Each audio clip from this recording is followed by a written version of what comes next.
কিয়ামতের দিন আল্লাহ রাসূল এই উম্মতের ব্যাপারে বলবে, আমার উম্মতের হিসাব কিতাব কোথায় নিবেন?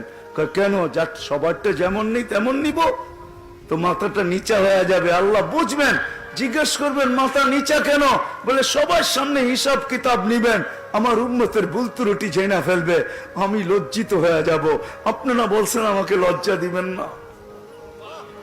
তো আল্লাহ জিজ্ঞেস করবে আপনি কি বলতে চান? আমার উম্মতের হিসাব কিতাব আমাকে নিতে দেন, আমি নিব, কাউকে জানতে দিব না।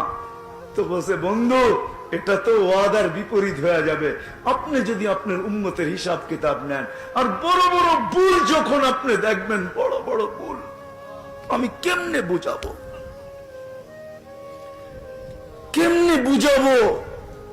বড় বড় ভুল যখন আপনি দেখবেন, তো লজ্জা কি আপনি পাবেন না? বলছে স্বাভাবিক। বলে তাইলেও তো ওয়াদার বিপরীত হয়ে যাবে। আমি তো বলছি আপনাকে লজ্জাও দিব না, তাইলে ওয়াদার বিপরীত হয়ে যাবে। তা আল্লাহ বলবে, আল্লাহর রাসূল চুপ হয়ে যাবে। আল্লাহ বলছে বন্ধু, আমি আপনার উম্মতের হিসাব কিতাব পর্দার ভিতরে নিব না, আপনাকে জানতে দিব না, কাউকে জানতে দিব। মুহাম্মাদুর রাসূলুল্লাহ, ওই রাসূলের কারণে যিনি উম্মতের জন্য কিয়ামতের মাঠে বলবেন।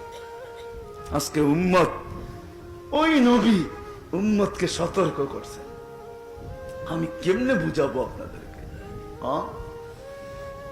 শুধু শুধু কিয়ামতের মাঠে দাঁড়ায় বলবে না, ইন্না কওমি ইত্তাখাযু হাযাল কুরআনা মাহজুরা। আল্লাহর রাসূল এই উম্মতের বিরুদ্ধে দাঁড়াবে। এমন এমন লোক আছে যাদের বিরুদ্ধে দাঁড়ায় যাবে, অথচ আল্লাহ উম্মতকে সুযোগ দিছিলেন। রাগ হয়ে যাবেন বললে? রাগ হবেন?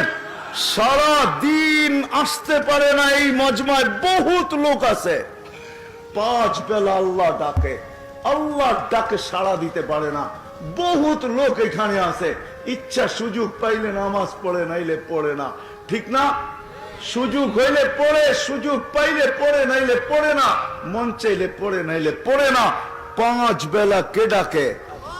কে ডাকে? শুধু আল্লাহ। শুধু আল্লাহ ডাকলে তো আমার মনকে বুঝাইতে পারতাম যে এক নামের অধিকারী আল্লাহ ডাকে। শুধু আল্লাহ ডাকে না, 99 পদের মালিক আল্লাহ ডাকে, যার একটা পদের শুরুও নাই শেষও নাই। দুনিয়ার সমস্ত পদের পরিধি আছে, আল্লাহর কোন পদের পরিধি নাই।